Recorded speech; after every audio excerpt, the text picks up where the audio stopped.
अनेकदा कामाचा ताण, मानसिक समस्या, शरीराचा थकवा, थोड्या चुकीच्या अपेक्षा किंवा संवादाचा अभाव या सगळ्या गोष्टींमुळे लैंगिक असंतोष निर्माण होऊ शकतो. पण या समस्येवर योग्य मार्गाने आणि संवादाने नियंत्रण ठेवता येऊ शकतं. अनेक जोडपी आपसात बोलायला घाबरतात, पण डॉक्टर मुंदळा स्पष्ट सांगतात की प्रत्येक जोडप्याला आपले विचार, आपली इच्छा, आपल्या अपेक्षा आणि भीती मोकळेपणाने एकमेकांशी शेअर करणं अत्यंत आवश्यक आहे.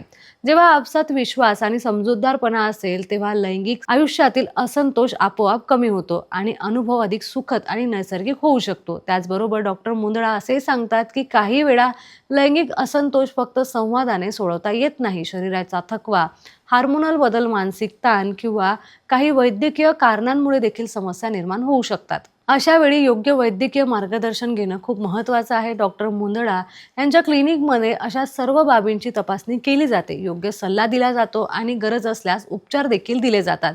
त्यामुळे अनेक जोडपी गुंतागुंतीच्या समस्यांमुळे त्रस्त आहेत. ते डॉक्टर मुंदडा यांच्याकडे येऊन सुरक्षित मार्गाने मदत मिळवू शकले आहेत. डॉक्टर मुंदडा यांचा असा संदेश आहे की लैंगिक असंतोष लाजण्यासारखी गोष्ट नाही, तर संवादाने आणि समजूतदारपणाने, योग्य मार्गदर्शनाने नक्कीच सोडवता येऊ शकतो.